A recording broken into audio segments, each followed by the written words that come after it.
अस्सलाम वालेकुम and welcome to another episode of false positive. सैलाब की तबाहकारियों ने पाकिस्तान भर को अपनी लपेट में ले लिया है। अब तक 1100 के करीब अफराद अपनी जान की बाजी हार चुके हैं, जबकि लाखों बेघर हैं।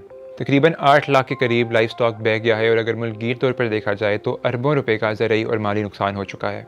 ऐसे में अवाम, NGOs और हुकूमत मिलकर ऐसे लोगों को जो सैलाब की वजह से बेघर हो गए हैं रिलीफ फराहम करने की भरपूर कोशिश कर रहे हैं। अगर आप भी इस कॉज के लिए डोनेट करना चाहते हैं तो डिस्क्रिप्शन में मुतअद्दिद फलाही तंजीमों की डिटेल्स मौजूद हैं। साथ ही साथ हुकूमत पाकिस्तान और पाक अफवाज के सेट किए हुए रिलीफ अकाउंट्स को भी माली इमदाद की जा सकती है। रेस्क्यू और रिलीफ अपनी जगह, लेकिन इस उम्मीद के साथ कि आइंदा आने वाले सालों के लिए ये सैलाब एक सबक साबित हो, हम उन वजूहात पर गौर करेंगे जिसकी वजह से ये सैलाब आया। इस बात में कोई शक नहीं कि क्लाइमेट चेंज एक रियलिटी है। पिछले 10 से 15 सालों में ना सिर्फ पाकिस्तान ने हर किस्म के एक्सट्रीम क्लाइमेट इफेक्ट्स बर्दाश्त किए हैं, बल्कि उनकी वजह से एक भारी नुकसान भी उठाया है। इस साल होने वाली बारिशें वाकई तौर पर गैर मुतवक्के थी। इनफैक्ट बहुत से इलाकों में उनकी तारीख की सबसे ज़्यादा बारिशें रिकॉर्ड की गईं। लेकिन एक बहुत बड़ा मसला इन बारिशों का गैर मुतवक्के होना ही है। आखिर ऐसी क्या वजह है कि हम 2022 में भी ये मौसम प्रेडिक्ट नहीं कर सकते? किसी भी डिजास्टर मैनेजमेंट साइकिल के ये 6 स्टेप्स होते हैं: prevention, mitigation, preparedness, response, recovery और डेवलपमेंट। पाकिस्तान मेट्रोलॉजिकल डिपार्टमेंट की तरफ से जारी की हुई वार्निंग्स कोई 2 महीने से चलती आ रही हैं, लेकिन इन केयरफुली वर्डेड वार्निंग्स में इवैक्यूएशन प्रोटोकॉल्स का कोई जिक्र नहीं है। बाकी इदारे चाहे हाई अलर्ट हों भी, तब भी फ्लैश फ्लड्स और रूरल फ्लड्स की सूरत में कुछ खास इकदाम नहीं ले सकते। तो एक तो मसला हो गया प्रिपेयर्डनेस का, यानी लैक ऑफ अर्ली और रिलायबल वार्निंग सिस्टम्स का। साइंटिफिक रिलायबिलिटी बहुत ज़रूरी है, क्योंकि जितना रिलायबल एक सिस्टम होगा उतना ही बर वक्त और वसूख के साथ इवैक्यूएशन प्रोटोकॉल्स अमल में लाए जा सकते हैं, जिससे मेजर जानी और माली नुकसान से बचा जा सकता है। जहां दुनिया एक्सट्रीम लर्निंग मशीन्स और आर्टिफिशियल न्यूरल नेटवर्क्स यानी AI का इस्तेमाल करके शॉर्ट टर्म फ्लड फोरकास्टिंग तक आ गई है, वहीं पाकिस्तान प्रेडिक्टिव रिस्पॉन्स में थोड़ा पीछे पाया गया है। और ऐसा नहीं है कि हमें वो एबिलिटी नहीं है।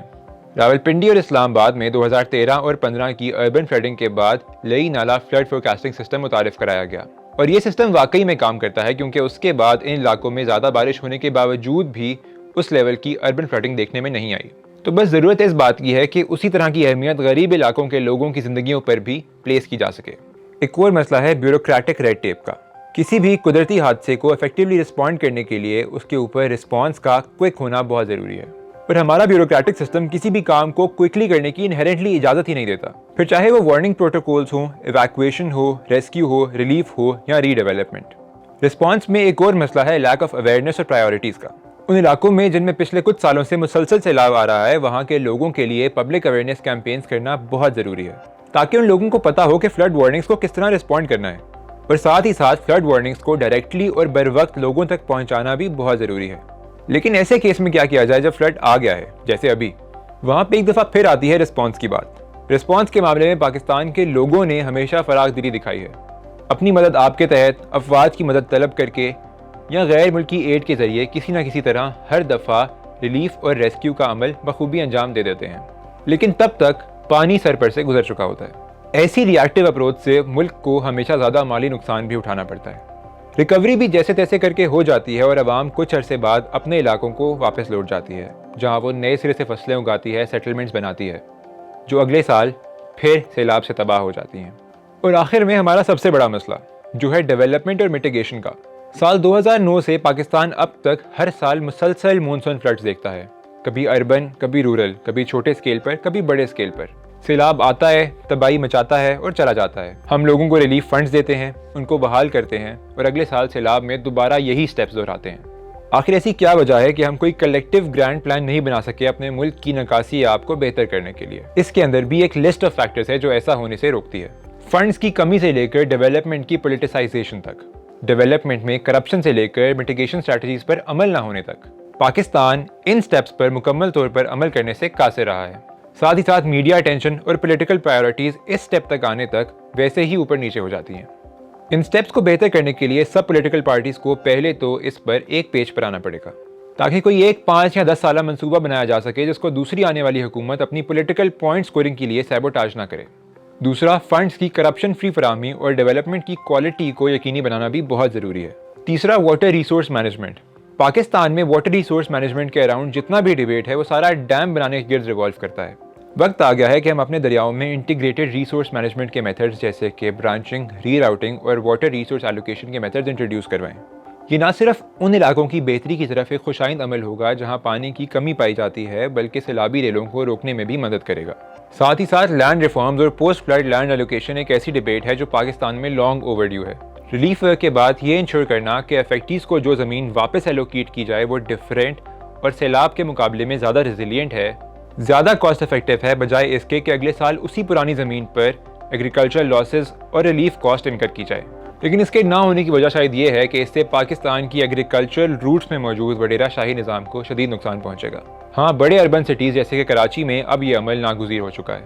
रेजिलियंट सिटीज़ और प्रॉपर्ली इरीगेटेड विलेजेस ही पाकिस्तान की डेवलपमेंट में एक अगला कदम है, वरना किसी भी किस्म की इंडस्ट्रियलाइजेशन, सीपैक या डेवलपमेंट हमेशा एक फ्लैश फ्लड की मार रहेगी। दुनिया के तमाम तरक्की याफ्ता मुल्क किसी न किसी नागहानी आफत से दो चार रहते हैं।